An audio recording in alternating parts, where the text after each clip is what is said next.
Good day, everyone. And we are done with the quarter 1, and we will proceed to the quarter 2. And our first module will be all about making connections between texts on particular social issues, concerns, or dispositions in real life. So we will expect that there will be more texts that will be connected or will be associated with the social issues happening in our real life. So, by opening our module on page number 3, we will start What I Know. So, you will read It Shall Pass by Raymond O. de la Cruz. After reading that, you will answer 1 to 15 items that will measure if you really understood or comprehend the text entitled It Shall Pass by Raymond O. de la Cruz. So, from the picture or illustration given, you can already determine what is the text all about. So, we have number 1, 2, 3, up until 15. Then, next will be what's in. So from the choices, A. Formal, B. Casual, C. Frozen, D. Intimate, E. Consultative. So you will only write the letter of your correct answer in each situation. For example, situation number 1. Will it be formal, casual, frozen, intimate, or consultative? Mama, how long would we wait for the food assistants to come? We've not eaten anything since yesterday, and I'm starving. Last night, I prayed too hard. I will pray harder tonight. So, a conversation between a mother and a child. What it will be? Is it formal, casual, frozen, intimate, consultative? So, when we say formal, what comes into your mind? Casual, frozen, intimate, consultative, and we already discussed it first quarter. When we say formal, it is like professional. They are talking professionally with full respect and dignity. When you say casual, you are talking to one another like you are comfortable with each other. And frozen, it is already fixed. It is like the ceremonies, it is like the script or the text that we are using in rituals. Or most of the time, we are using these in churches. The intimate, meaning you are very close to one another, you are family, you are best friend. And consultative, it is like you are asking for something, for suggestion, for recommendation, for a checkup, like consult, from the word consult. So in each situation, you will write the letter of your correct answer. A, if it is formal, B, casual, C, frozen, D, intimate, E, consultative. So we have illustrations. As you can see, it can be also a clue for you if it is really formal, casual, frozen, intimate, or consultative. So you should comprehend and analyze well all of those conversation for you to know what kind or what is the answer in each situation. The next activity on page number 7, what's new? So the directions, go back to what's in, identify the particular social issues, concerns, or dispositions expressed in each text.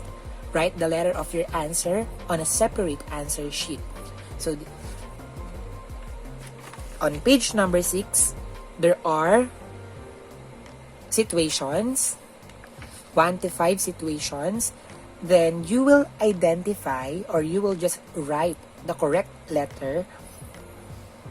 If it's all about justice, write letter A. If it's all about poverty, write letter B. If it's all about health, write letter C.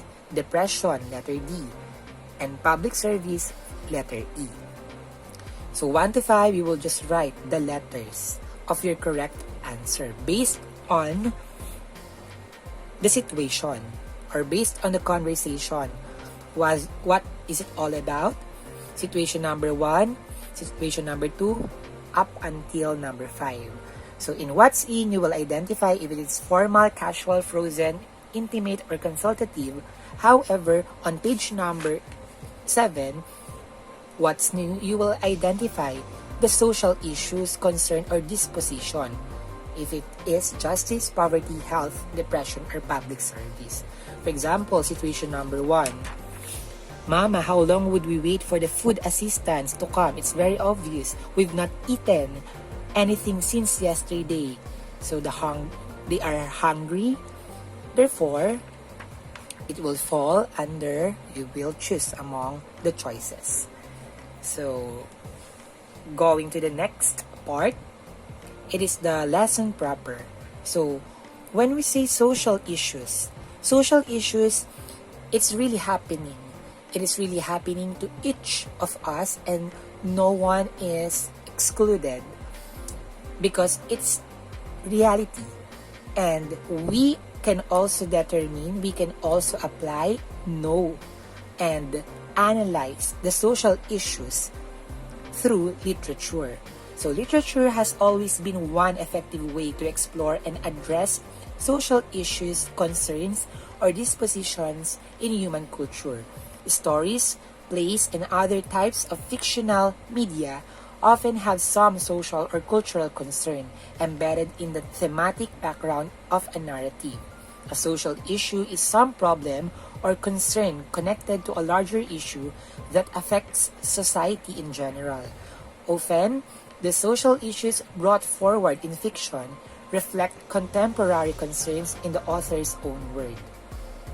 So when we say social issues, it is also included in literature like Jose Rizal, our national hero, that he used literature, he used text to expose social issues during his time.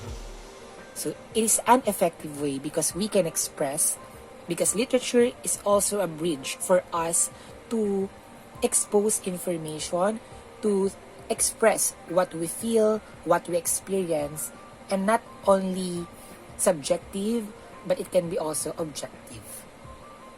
So how we will locate the social issues?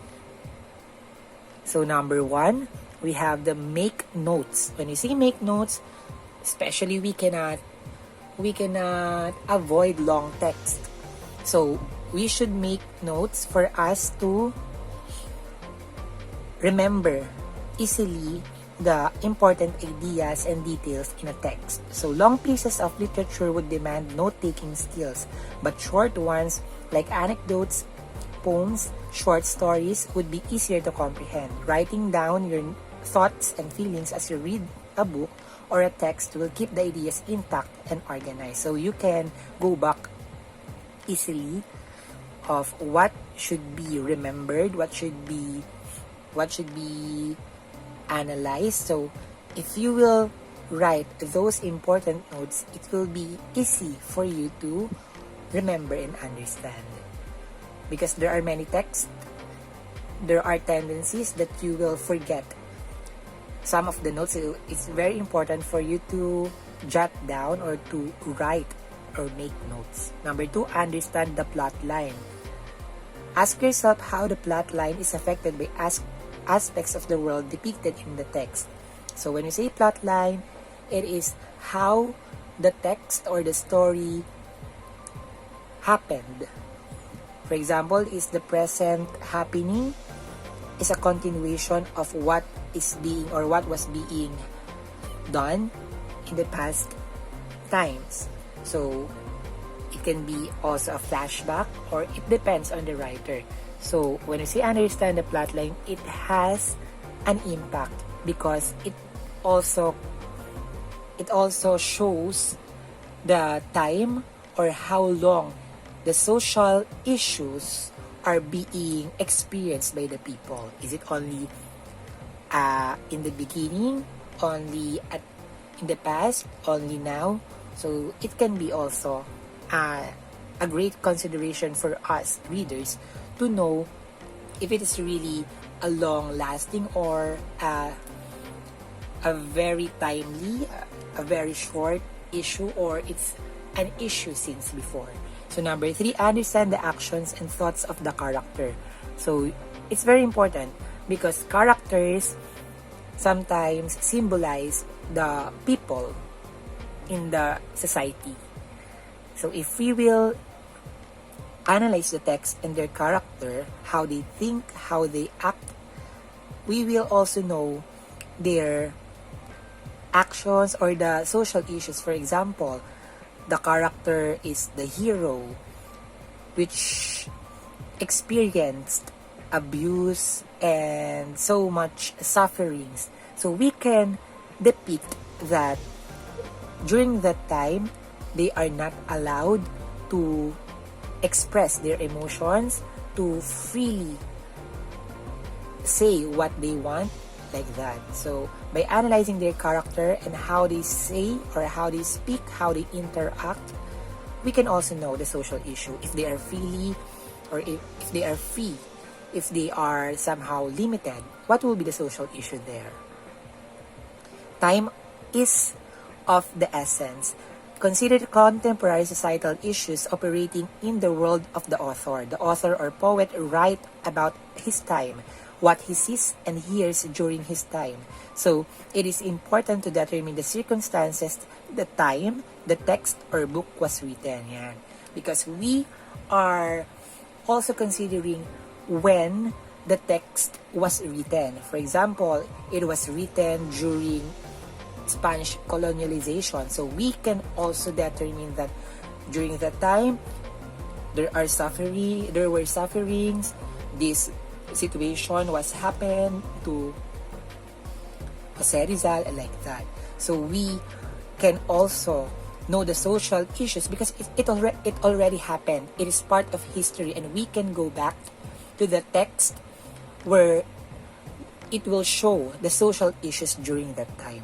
So it's very important to consider the time. And the 5th one will be the state, the theme. After exploring these aspects, you should be able to clearly state the theme of the text. Making connection of the text content to social issues is now easy once you determine its theme. When you say its theme, it is the overall topic, it is the overall idea. For example, is it all about freedom? Is it all about health, poverty, justice, depression, public service, love, or etc.? When you say theme overall, it is the generalized idea of the text, of the entire text. So what you need to know before making connections,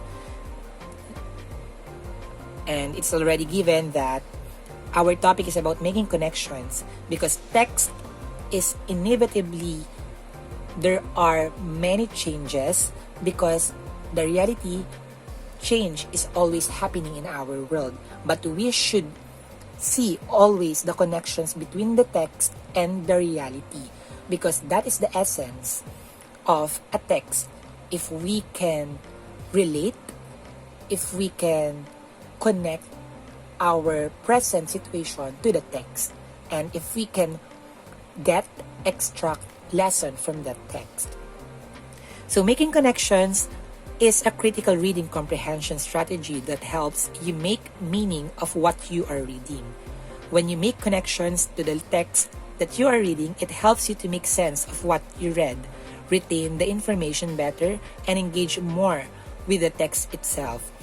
In making connections between texts or to particular social issues, concerns, or disposition in real life, it is helpful if you follow simple prompts for easy organization of ideas and thoughts.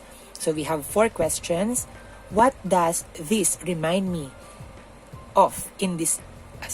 What does this remind me of in the real world? So if you will connect that text to your real life, what will you remember? For example, you already read a particular text. What comes into your mind? Is there a flashback in your mind? Is there any experience which is related to what you have read. So that would be the question number one for you to easily remember, because you are hooked, you are intact with the text because your experiences are related to what are stated in the text. Number two, how is this text similar to things that happen in the real world? So in the first question, it is somehow your self-experience. In number two, it's the general. For example, how is the text similar to the things? For example, you noticed that what was stated in the text is happening to your friend, is happening to your neighbor, is happening to whoever people you know. So it is also a part of reality. Even though it is not happening to you, it is happening to other people, it's still part of reality. Therefore, you can still also remember, because you can easily that this situation happened to my friend. So you will easily remember. And you will connect also. The third question will be, how is this different from things that happened in the real world? In number two, you connect the experiences stated in the text and the experiences happening in your surroundings. In number three, you will compare what is really happening, or is there any differences between the experiences happened in the text to what happened in the reality. For example, in the text, it was stated that there are many people being rejected by someone. However, your experience will be you are not rejected. Maybe there are differences, but it is a part of reality because it is subjective, or what happened to you might not be the same to other people. So that will be number three. What is the difference from what happened in the real world? Is it reality or is it not? Maybe it is happening to you, or it is happening to other people, or it's happening to everyone, or it is really happening to selected people, or only to some parts or some areas of our place. And last question will be, how did the part relate to the world around me? So you will connect the parts of the text to your world. But sometimes it is applicable to this country, for example, Philippines, but it's not applicable to US.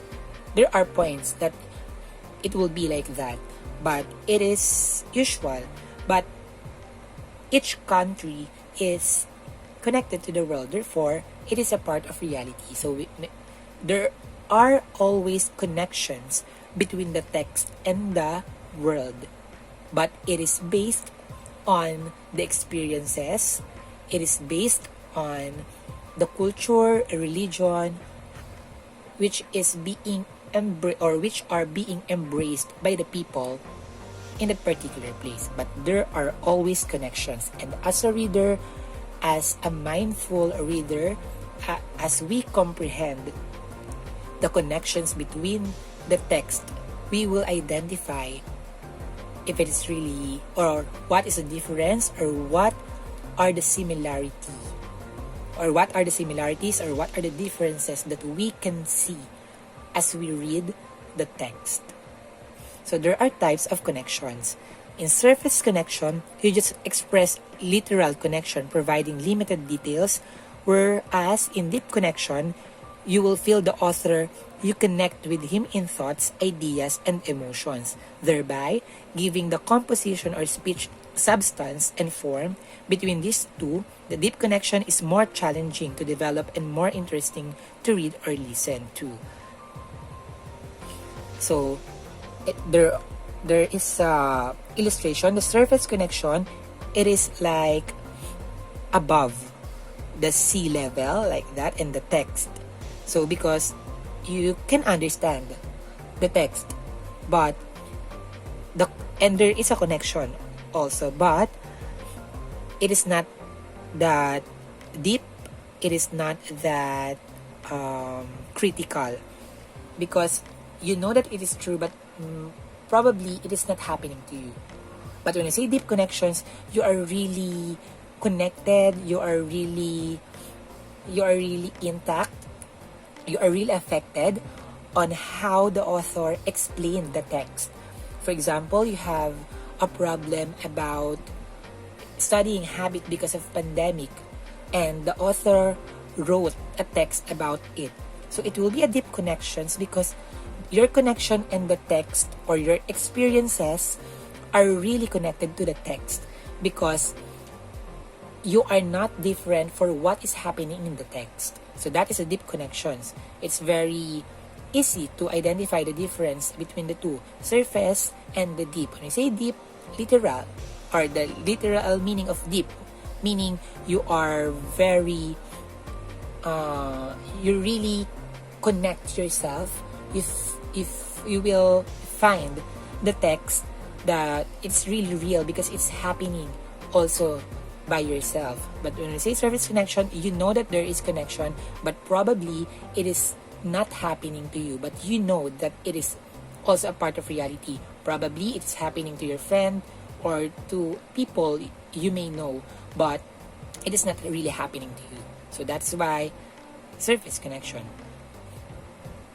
So we have here, I have a cat like the main character. I connected with the main character with when she said that she missed her cat when she was away at summer camp. I felt the same way when I went to visit my grandma in Baguio and we left our cat with our neighbor. So it became deep connection because the author, or the one who wrote this, connected his or her experiences from the given text about cat. Or for example, you are not a cat lover, you don't have any cat. Will it be surface or deep? Therefore, obviously it will become surface because you will not really understand, you will not fully feel how they feel during that time because you don't have cat. But if you have cat and you already had an experience where you lost your cat or your cat died, therefore it will be deep connections because you really know the feeling of that situation. Okay, before we start answering the activities, the independent activities, we will go back to what we have discussed. So social issue, we cannot remove social issues because social issues are part of reality. These are the problems that we are encountering or the issues that we are addressing, maybe started in the past and up until now it's happening. It is possible. And there are many social issues like that, like poverty, health, and so much more. And when we say locating the social issues, how we will identify the social issues in a text for us, because how will we see the connection between the social issue and the text if we cannot locate the social issue? So there are tips for us to locate social issues. Number one, make notes, or you will write all of the important notes for you to identify what is a social issue, what happened, what are the situations, what are the cases, what are the scenarios encountered by the character. Number two, understand the plot line. Is it how the story came up or how the story was told? Is it from the past? Is it from the present? Like that. Is it happening from the past until present, or it is a big difference that in the past it is not happening but in the present it's happening? Number three, understand the actions and thoughts of the character, because the character or the characters are symbolizing the people nowadays. So they are the ones who are representing the people. So you should be observant of how they interact and speak in the text. Fourth, time is of the time is of the essence, meaning the time is is having a big impact to understand and making connection between the text. Like what I have said in number 2, that if it is happening before, or if it's happening before where the author wrote that, meaning it's really there was something that pushed the author to write that.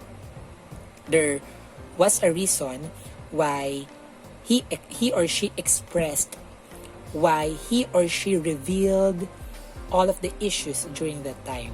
Maybe they were the ones being suffered or abused by other people or the something. And number 5, state the theme, the general one. For example, you already determined that it's all about poverty, so you will identify that that social issue is still happening up until now, and you will easily connect the text between the social issues because you already know the theme, and you will not identify the theme if you do not understand the text. And we have what you need to know before making connections. We have 4 questions. What does this remind me of in the real world? How is this text similar to things that happen in the real world? How is this different from things that happen in the real world? Or what is the difference between the text and the reality? How did the part relate to the world around me? So it's all about the reality between yourself and to your surrounding, to your neighbor, family, friend, and etc. We have 2 types of connections, the surface connection and the deep connections. They are very different. When you say deep connections, you are really feeling what the characters feel, because somehow the experiences suffered by the character are also the experiences you are suffering or you are feeling right now. But when you say surface connection, you know that there is a connection, that it's real, but it is somehow or probably not happening to you.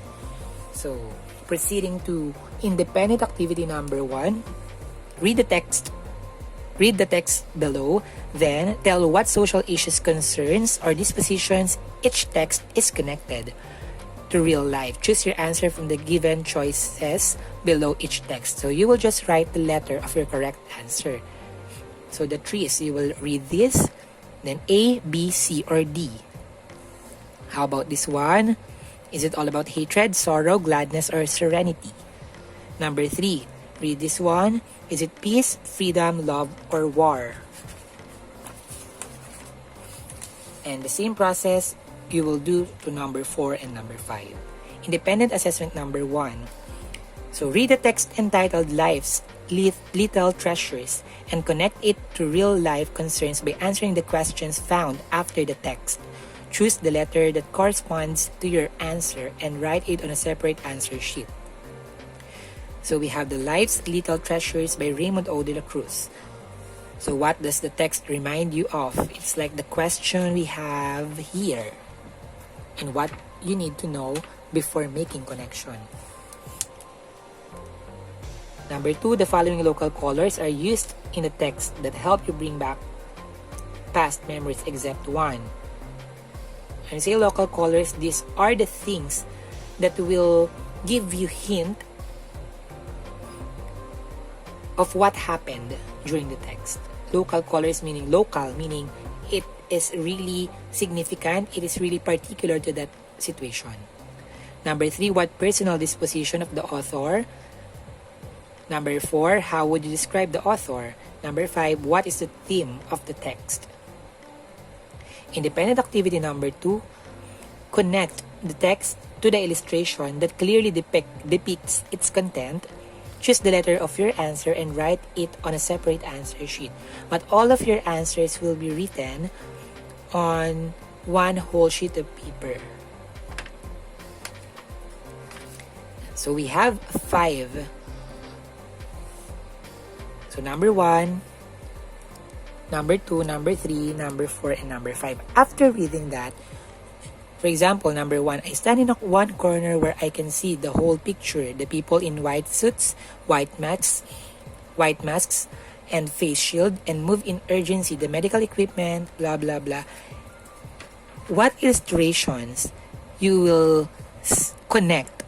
Is it letter A, the one with puppy, letter B, letter C, letter D, letter E, letter F?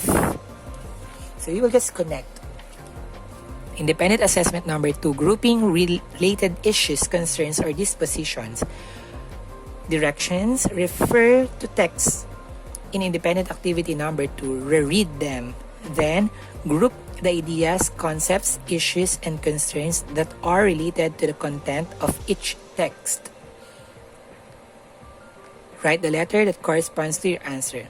Sample answer A, B, C. So, it can be, for example, number 1, the light, number 2, bench, 3, monkey, 4, self-learning kits, 5, online class. So we have the whirlpool here, life, family, teacher, computer, corruption. There can, in one number, it is possible that there are many letters or there are many answers, depending if it's really related to the whirlpool. For example, the light, bench, monkey, self-learning kits, like this one, self-learning kits. Number 5, online class, the online class, the light, the bench, the monkey. Again, light, bench, monkey, self-learning kits, online class. So based here, what are the words that we can connect to each situation, to its social issue? So it's all about, if you, after reading this, is it all about life, family, teacher, etc.? Again, in one number, it can be, or it is possible that there are many answers or there are many letters. Going to the next independent activity, how did you feel? So read the text presented below, then show your reaction by choosing the emotion that suits your feeling and give a short explanation why you felt that way. For beginners, you may use this statement: I felt happy when I read the text because. So you will always use this one. I felt blank. Is it happy, sad, mad, surprised, or worried? When I read the text because, then you will continue it to defend why did you feel that way. For example, why did you feel happy? Because, according to the text, like that. Or you can also include your experience, because I can connect my experiences to the text where I also suffered from this, like that, like that. And you will do the same way, number 1, 2, 3, 4, and 5. Independent assessment number 3, working with the song. Read the lyrics of the song below, then answer the questions that follow. Write your answer on a separate answer sheet. So it is a song, it's a lyric. Then, Blowing in the Wind by Bob Dylan, 1962. So we have 4 parts. And after reading that, you will answer, or you will write the correct letter. What are the contrasting ideas? In stanza number 1, Dove and Cannonballs. Number 2, number 3, number 4, and number 5. You will simply answer that based, or if you really comprehend, if you really understood the lyrics. And the last part, what I have learned. Congratulations, you have reached. So you will just, I learned that. What did you learn? And what did you realize? I realized that there is always a connection between the text and the I, because you will defend. Then, what I can do, read the text below and be ready to write a paragraph relating to the text content to a particular social issues, concerns, or dispositions in real life. Your composition should have a minimum of 100 words and a maximum of 200 words. So, I will consider it as your performance task. So about depression. Depression, it is really timely because mental health awareness is really now is really we are the also the DepEd is focusing to the mental health awareness because of the pandemic and brought by different problems in life. So after reading that, you will make a paragraph, 100 minimum, 200 words maximum, based on the rubric. Topic sentence, supporting details, organization and transition, style and mechanics. So obviously the theme of your paragraph will be about depression and how you will connect the text and the social issues. You may include your own experiences. Even though you are not depressed, you can tell that it's very normal for us people to feel sad, lonely at some points. But we should go on. We should strive more because life will not end if we are really persevering. Then the assessment, what is teen depression? You will read and you will answer 1 to 15. Reading comprehension. After you read the text, did you really comprehend? And it will be measured after answering numbers 1 to 8. And letter B, recall of facts learned from the lessons. So I told many tips a while ago how to recall, to remember easily the facts from the lesson or from the text. So you will just simply write the answers of the correct answer. Okay, the letters of the correct answer. So the assessment is 1 to 15. 1 to 8, letter A, letter B. The part A will be 1 to 8, then part B will be 9 to 15.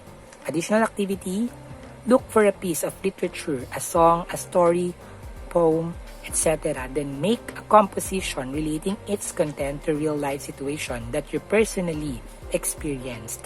Your composition must have a minimum of 150 words and a maximum of 250 words. Be guided by the rubric in paragraph writing. So same rubric will be used to evaluate your work. So in this module number 1, which is all about making connections between texts on particular social issues, concerns, or dispositions in real life, there will be 2 performance tasks. The first one will be about the depression. How will you connect? And the second performance task will be finding text or lyrics or any literary piece. Then you will make your own text, or you will connect your real life situation that you really experienced by yourself. For example, about health, about poverty, about family, about friends. So it's your own choice. So there are 2 performance tasks. And remember, your grade will be based 60% to your performance.